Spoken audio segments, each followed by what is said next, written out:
قرآن سوائی سبحان سوائی دا کلام الہی دا بیان سوائی قرآن سوائی سبحان سوائی د ژوند لار زمن د نن ورځې د خپرونې موضوع بیا هم د آخرت ویره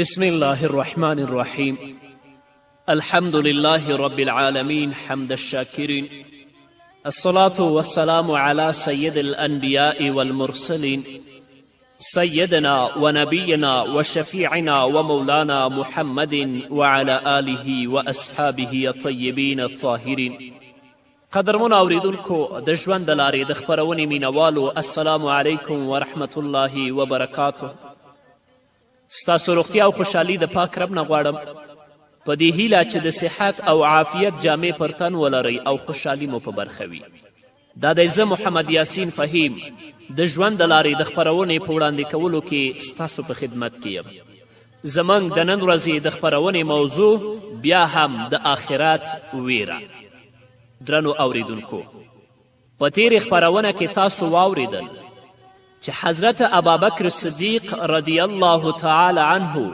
د ټولو نه زیات محمد رسول الله ته نږدې کس و او په ټولو مسلمانانو کې بهتر او غوره هم ابابکر صدیق دی هغه د آخرت او د الله نه څومره ویریږي نو هغه چې رسول الله ته نږدې کس دی په ټولو مسلمانانو کې غوره او بهتره کس دی هغه چې د آخرت نه او د الله د حساب او کتاب نه ویریږي موتا به ولې نه ویریږي بله واقعه د ابابکر صدیق رضی الله تعالی عنه علامه ابن حجر په فتح الباری کې ذکر کړی هغه لیکي چې د حضرت ابابکر صدیق رضی الله تعالی عنه او د حضرت ربیعه بن کعب سلمی رضی الله تعالی عنه ترمنځ د یوې ځمکې په سر شخړه وشوه د حضرت ابابکر صدیق رضی الله تعالی عنه له خولې څخه ربیعه بن کعب ته سخته خبره ووتله وروسته د ابابکر صدیق فکر شو نو ویې فرمایل ربیعه ته هم ماته یوه سخته خبره وکړه خو ربیعه دې خبرې ته نه حاضرېده چې ابابکر ته سخته خبره وکړي ابابکر صدیق رضی الله تعالی عنه ورته وویل زه به رسول الله صلی الله علیه وسلم ته ستا شکایت وکړم مطلب یې دا و چې ربیعه په یو ډول له ده څخه بدل واخلي بیا هم ربیعه نه دا چې بدل یې وانخیست بلکې له ځمکې څخه یې هم لاس واخیست حضرت ابابکر صدیق رضی الله تعالی عنه د محمد رسول الله صلی الله علیه وسلم په لور روان شو حضرت ربیعه رضی الله تعالی عنه ورپسې شو د حضرت ربیعه رضی الله تعالی عنه د قبیلې خلک د حضرت ربیعه رضی الله تعالی عنه دفاع ته تیار شول او ویل څومره ښه سخته خبره هم ابابکر کړې او بیا زی رسول الله صلی الله علیه وسلم ته شکایت هم کوي ربیعه رضی الله تعالی عنه خپل قوم ته وویلې تاسو چوپ شئ تاسو پوهیږئ چې حضرت ابابکر صدیق د محمد رسول الله د غار ملګری دی که هغه تاسې ولیدلی نو غصه به شي او که چیرې دی رسول الله په قهر ولیده نو محمد رسول الله به هم غصه شي او د دې دواړو په غصې سره به الله رب العزت هم غصه شي چې کله الله غصه شه نو ربیعه به تباه شي حضرت ابابکر صدیق رضی الله تعالی عنه د محمد رسول الله حضور ته حاضر شو ټوله واقعه بیان کړه حضرت ربیعه رضی الله تعالی عنه هم خپل گزارش محمد رسول الله ته وړاندې کړ محمد رسول الله صلی الله علیه وسلم د ربیعه کردار وستایه او وی فرمایل ای ربیعه تا ډیر ښه وکړل چې ابابکر صدیق ته دې هغه خبره بیرته ونه کړه تو دومره ووایه چې ابوبکره الله رب العزت دې ستا غلطي درته وبخي ربیعه په دې خبرې عمل وکړه په ابوبکر باندې دومره تاثیر وشه چې له سترګو یې اوښکې روانه شولې او په چیغو چیغو یې وژړل ګورې د ابوبکر شان ته درنو اوریدونکو محمد رسول الله ته له ټولو نږدې کس دی دا هغه کس دی چې محمد رسول الله ورته اعلان کوي چې الله ستانه راضي دی او ته جنتي یې. خو بیا هم یوه خبره یې سخته د خولې نه وتلې، الله نه څومره ویریږي، د آخرت نه څومره ویریږي چې د دې بدله مانه الله رب العزت په آخرت کې وانخلي. زما او ستا حال به د آخرت په ورځ د الله په حضور کې څه وي؟ همدارنګه د بخاري حدیث دی، د حضرت ابابکر صدیق رضی الله تعالی عنه او د حضرت عمر رضی الله تعالی عنه ترمنځ په یوه خبره باندې بحث وشو. د حضرت ابابکر صدیق رضی الله تعالی عنه له مبارکې خولې څخه حضرت عمر رضی الله تعالی عنه ته یوه سخته خبره راووتله او په دې خبره باندې حضرت ابابکر صدیق رضی الله تعالی عنه سخت وشرمېده او له امیر المؤمنین حضرت عمر څخه یې بخښنه وغوښتله، خو عمر رضی الله تعالی عنه حضرت ابابکر صدیق ته بخښنه ونه کړه. چې کله عمر رضی الله تعالی عنه ورته بخښنه ونه کړه نو ابابکر صدیق رضی الله تعالی عنه وویرېده او د محمد رسول الله حضور ته ورغی. ټوله پیښه رسول الله صلی الله علیه وسلم ته بیان کړه. رسول اکرم صلی الله علیه وسلم د حضرت ابابکر صدیق رضی الله تعالی عنه د تسلی په خاطر درې ځلې وفرمیل ابوبکره الله جل جلاله دې تا وبخي، ابوبکره الله جل جلاله دې تا وبخي، ابوبکره الله جل جلاله دې تا وبخي. کله چې رسول الله دا خبرې وکړې نو هلته د عمر رضی الله تعالی عنه غصه هم کېناسته، نو په خپل انکار باندې پښیمانه و چې ولې مې ابابکر ته بخښنه ونه کړه. نو حضرت عمر رضی الله تعالی عنه لومړی د ابابکر صدیق رضی الله تعالی عنه کور ته ورغی، هلته یې پیدا نه کړ. همداسې په لټولو سره د رسول الله صلی الله علیه وسلم په خدمت کې حاضر شو. رسول الله صلی الله علیه وسلم چې کله امیر المؤمنین عمر فاروق ولیده نو مبارک مخې له قاره سور شو چې تا ولې ابابکر ته بخښنه نه ده کړې. حضرت ابابکر صدیق رضی الله تعالی عنه چې کله د محمد رسول الله دا حالت ولیده نو په ګونډو کېناست او عرض یې وکړه یا رسول الله زه ظالم وم، زه ملامت وم، ابابکر ظالم و، عمر نه دی. ابوبکر ورته وایي په الله قسم ما زیاتی کړی و. په دې ډول د رسول الله صلی الله علیه وسلم غصه کمه شوه او ویې فرمیل زه مبعوث شوم ټولو زه پرېښودم، خو ابابکر صدیق زما تصدیق وکړه او په ځان او مال زما مرسته وکړه، آیا ته ما له دې څخه خلاصوي؟ ګورې په محمد رسول الله باندې دومره ګران دی، په الله باندې ګران دی. محمد رسول الله ته نږدې کس دی، په ټولو انسانانو کې غوره او بهتره کس دی وروسته د انبیاو نه، خو بیا هم د الله د حساب نه او د الله رب العزت د عذاب نه څومره سخت ویریږي، د آخرت نه څومره ویریږي.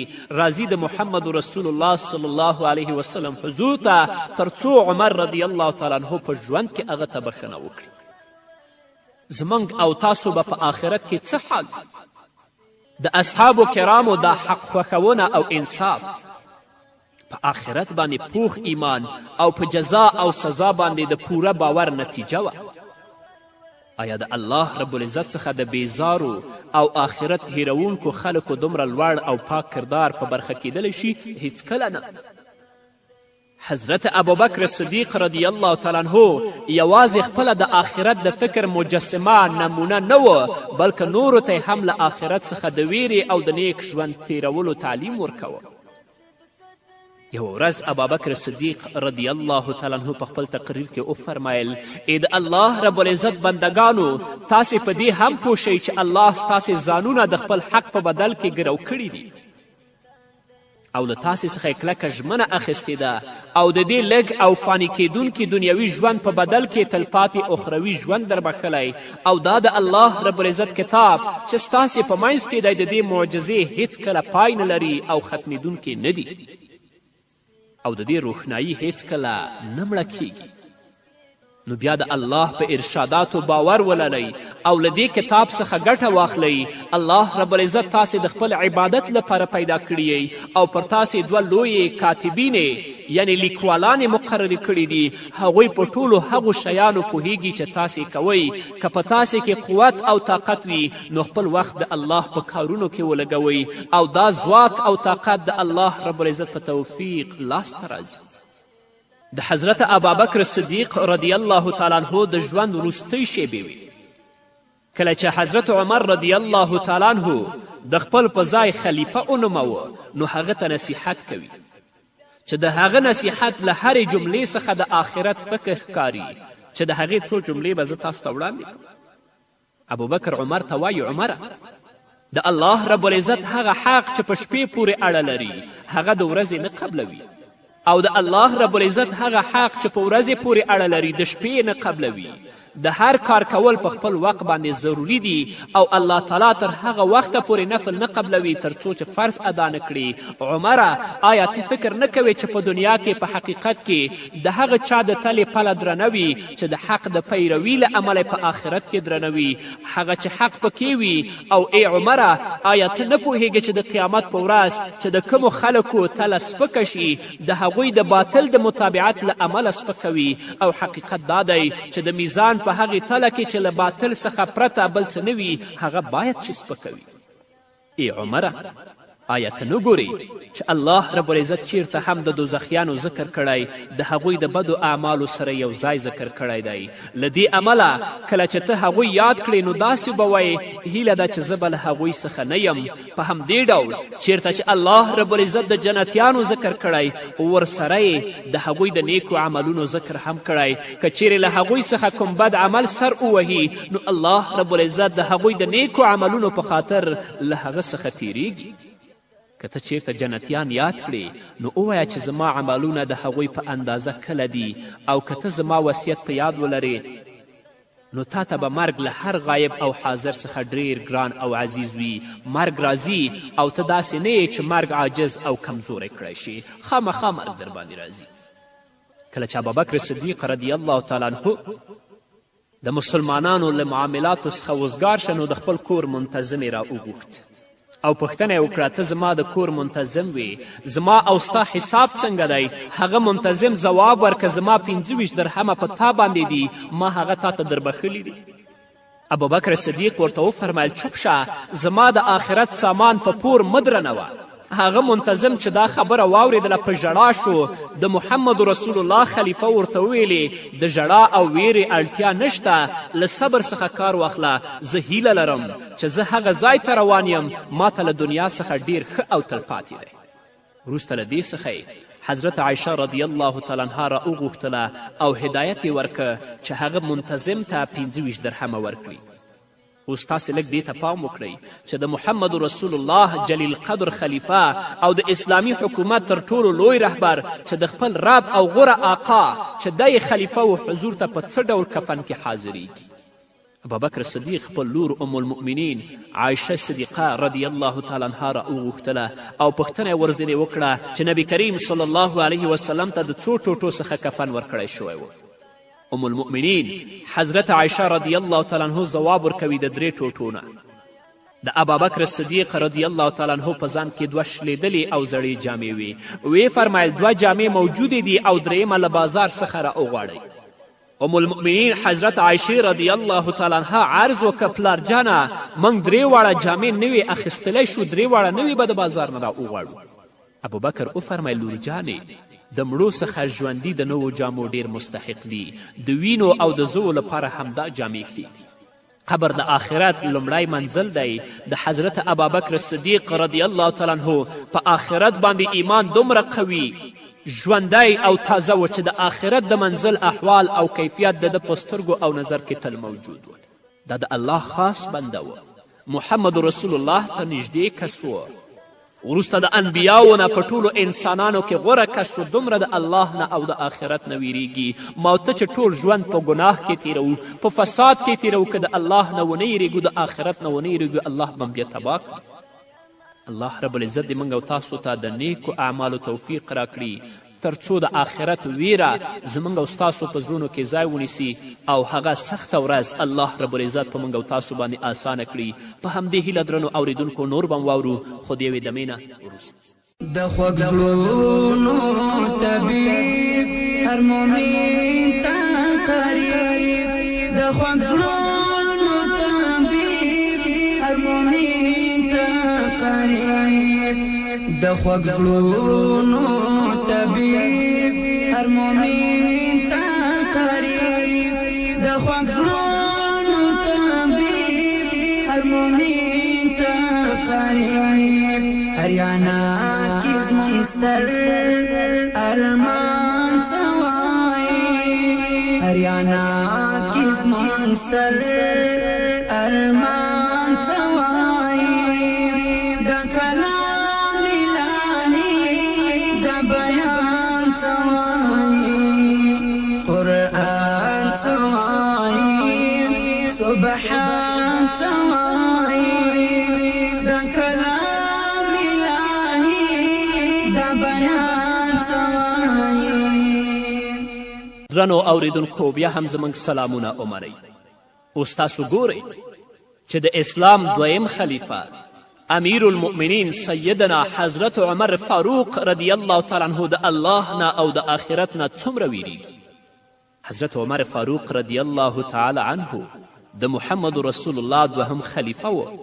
له ابوبکر صدیق رضی الله تعالی عنه څخه وروسته دته د رسول الله صلی الله علیه وسلم په حضور کې خصوصي امتیاز او نږدېوالی حاصل و. حضرت عمر له اسلام څخه مخکې هم د مکې د قریشو په منځ کې د لوی حیثیت خاوند و. په اسلام کې د ده داخلیدل په داسې دبدبه او شوکت سره و چې د اسلام شمع روښانه او مسکی شوه او بیت الله په ځلیدو شو. د مکې غرونه د لومړي ځل لپاره د الله اکبر زړه تازونکې ناره واورېدله چې د نبوت په دربار کې د عمر فاروق رضی الله تعالی عنه د اسلام قبلولو په خوښي کې پورته شوه. له حق سره د عمر فاروق رضی الله تعالی عنه مینه او له باطل سره دښمني د خلکو لپاره یو مثال و. ځکه د فاروق اعظم په لقب سره یادېده. حضرت عمر فاروق د وحی د ترجمان له خولې څخه د جنت زیری موندلی و. د حضرت ابابکر صدیق رضی الله تعالی عنه د خلافت په دوره کې چې په شام او فارس کې د کومو جګړو او جهاد سلسله شروع شوې وه د فاروقي خلافت په دوران کې نوره هم پراخه او پیاوړې شوه او د اسلامي فتوحاتو سلسله له مخکې څخه ډیره زیاته شوه تر دې چې په شام او مصر کې د رومي شهنشاهي څراغ مړ شو او د فارس شهنشاهي د دنیا له جغرافیې څخه محوه او نابوده شوه. له دومره لوړواړي وقار او شان و شوکت سره سره حضرت فاروق اعظم رضی الله تعالی عنه له الله رب العزت څخه بې اندازې ویریدونکی و، د آخرت څخه بې اندازې ویریدونکی و. د حضرت عمر ټول ژوند د الله رب العزت څخه د ویرې د هغه د رضا لاسته راوړلو او له آخرت څخه د ویرې عملي نمونه وه. عمر فاروق ټوله شپه په خشوع او خضوع سره لمونځ کاوه. کله به چې سهار شو نو خپله کورنۍ به یې ویښه کړه او دا آیت به یې تلاوت که وامر اهلک بالصلاة واصطبر علیها. خپلې کورنۍ ته د لمانځه توصیه وکړه او په خپله هم د هغه پابنده اوسه. نو خپله خو د مانځه پابند و نو خپلې کورنۍ ته هم د مانځه توصیه کوله. عمر فاروق به په لمونځ کې داسې آیتونه تلاوت کول چې په هغو کې به د قیامت ذکر او د الله رب العزت عظمت او جلال بیان شوی و او دومره تاثیر به یې ورباندې وکړه چې په ژړا به سلګۍ ورڅخه جوړې شوې. امام حسین رضی الله تعالی عنه وایي یو ځلې امیر المؤمنین عمر فاروق رضی الله تعالی عنه لمونځ کاوه. کله چې دې آیت ته ورسېده ان عذاب ربک لواقع ما له من دافع، ستا د رب عذاب ارومرو واقع کیدونکی دی چې د هغه څوک دفع کوونکی نشته. نو چې کله دا آیت ولسته دومره یې وژړل چې سترګې وپړسېدې. بیا هم امیر المؤمنین عمر فاروق رضی الله تعالی عنه یو ځلې د تکویر د صورت تلاوت کوه. کله چې دې آیت ته ورسېده واذا الصحف نشرت، کله چې عملنامې پرانستل شي بېهوشه شه او وولیده او تر څو ورځو پورې حال داسې و چې خلک به د امیر المؤمنین عمر فاروق رضی الله تعالی عنه پوښتنې ته راتلل. همدا ډول یو ځل امیر المؤمنین رضی الله تعالی عنه دا آیت تلاوت که واذا القوا منها مکانا ضیقا مقرنین دعوا هنالک ثبورا. کله چې دوی لاسونه او پښې تړلي په هغه کې یو تنګ ځای ته ورننویستل شي نو د خپل مرګ غوښتنه به وکړي. خو مرګ به هلته نه وي. کله چې دا آیت تلاوت که نو دومره خشوع او خضوع ورباندې غالبه شوه که چیرې کوم سړي چې د امیر المؤمنین حال ورته معلوم نه وای دا یې لیدلی وای نو داسې فکر به یې کړی چې اوس روح وځي او مړ کیږي. ګورئ د ابابکر صدیق رضی الله تعالی عنه نه وروسته محمد رسول الله ته نږدې کس امیر المؤمنین عمر فاروق رضی الله تعالی عنه دی او دا هغه کس دی چې د ده په اسلام راوړلو سره د تکبیر نارې د مکې غرونه وخوځول او دا هغه کس دی چې محمد رسول الله ورته د ده په ژوند کې د جنت زیری ورکړی خو بیا هم د الله نه او د آخرت نه څومره ویریږي. یوه ورځ امیر المؤمنین رضی الله تعالی عنه د یو کور تر څنګ تیریده. د کور خاوند په کور کې په لمانځه کې د تور صورت تلاوت کوه. کله چې دې آیت ته ورسېده ان عذاب ربک لواقع، نو حضرت عمر رضی الله تعالی عنه له خپلې سورلي څخه راکوز شه کېناست، دیوال ته یې ډډه ولګوله او تر ډیره ناست و. وروسته بیا کور ته ولاړه او تر یوې میاشتې پورې ناروغه وه. خلک به ورته راتلل خو هیڅوک به په مرض باندې نه پوهېدل. د هغه په زړه کې د الله ویره پرته وه، د هغه په زړه کې د آخرت ویره پرته وه. یو ځل امیر المؤمنین عمر فاروق رضی الله تعالی عنه یو صحابي ته وویل آیا ته دا خوښوې چې موږ له محمد رسول الله سره ایمان راوړ، هجرت مو وکړه، جهاد مو وکړه او نور ډیر نیک عملونه مو وکړل او د دې په بدل کې موږ یوازې له دوزخ څخه وژغورل شو او ثواب او عذاب مو سره مساوي شي؟ هغه صحابي ویل په الله جل علا شانه قسم چې نه خوښوم، دا خبره نه خوښوم. موږ د پیغمبر علیه الصلاة والسلام څخه وروسته هم جهاد وکړه، روژه مو ونیوله، لمونځ مو وکړه، نور ډیر نیک کارونه مو وکړل او ډیرو کسانو زموږ په لاس ایمان راوړه. موږ له دغو عملونو څخه لوی لوی امیدونه لرو. حضرت عمر فاروق رضی الله تعالی عنه وفرمیل په هغه ذات مې د قسم وي چې زما روح په ولکه کې دی، ما ته خو دا غنیمت ښکاري چې د هغو په بدل کې له الهي عذاب څخه وژغورل شوم، نیکي او بدي مې سره برابره شي. ګورئ دومره لوی شخصیت محمد رسول الله صلی الله علیه وسلم ته نږدې کس چې د خپل ټول عمر په جهاد کې او په نیکو عملونو کې او د محمد رسول الله په ملګرتیا کې تیر کړی، بیا هم دا وایي چې الله رب العزت مې د خپل عذاب نه وژغوري، نیکي او بدي مې سره برابره شي، زه په دې باندې خوشحاله یم. نو درنو اوریدونکو، مسلمانانو ورونو او خویندو، تر اوسه مو چې هر بد کار کړی دی، راځئ دا همدا اوس چې زما خبرې اورئ د تضرع او د عاجزي لاسونه خپل رب ته پورته کړئ، د خپلو ګناهونو بخښنه د خپل رب نه وغواړئ. امید شته چې الله رب العزت موږ او تاسو ته بخښنه وکړي. او که خدای مکړه ژوند مو همداسو په غفلت کې تیریږي، که بې نمازه و بیا هم بې نمازه، که په حرام او په سود او په رشوت اخته و بیا هم همداسې ژوند تیروو، نو مرګ به راباندې راشي، د الله حضور ته به درېږو، بیا به د الله په حضور کې موږ او تاسو هیڅ کم ځواب نه لرو. او هلته الله وایي فمن یعمل مثقال ذرة خیرا یره ومن یعمل مثقال ذرة شرا یره. که د ذره نیکي کړې وي هلته به اینې، او که ذره بدي دې کړي هلته به وینې. الله رب العزت به در سره حساب کوي. الله رب العزت دې موږ او تاسو ټولو ته د نیکو اعمالو توفیق راکړي، تر څو رب العزت زموږ او تاسو نه راضي شي. په همدې هیله درنو اوریدونکو، دا وه زموږ د نن ورځې خپرونه چې ستاسو درانه حضور ته وړاندې شوه. تر بلې خپرونې پورې چې زه بیا هم ستاسو درانه حضور ته راځم، تاسو ټول په لوی الله سپارم. پاتې ژوند مو نیکمرغه، ښاد، بریالي او کامیاب اوسئ. د قرآن خپرونه هر مؤمن ته ګټنه، د قرآن خپرونه هر مؤمن ته ګټنه، د قرآن خپرونه هر مؤمن ته ګټنه، د قرآن خپرونه هر مؤمن ته ګټنه.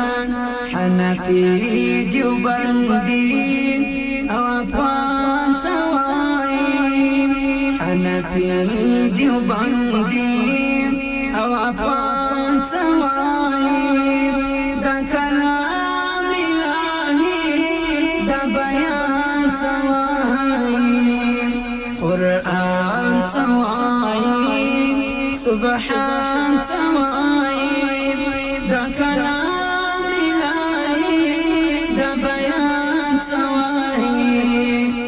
کړم دعا رانما تل دې وي د ښکلا، کړم دعا رانما تل دې وي د ښکلا، کړم دعا رانما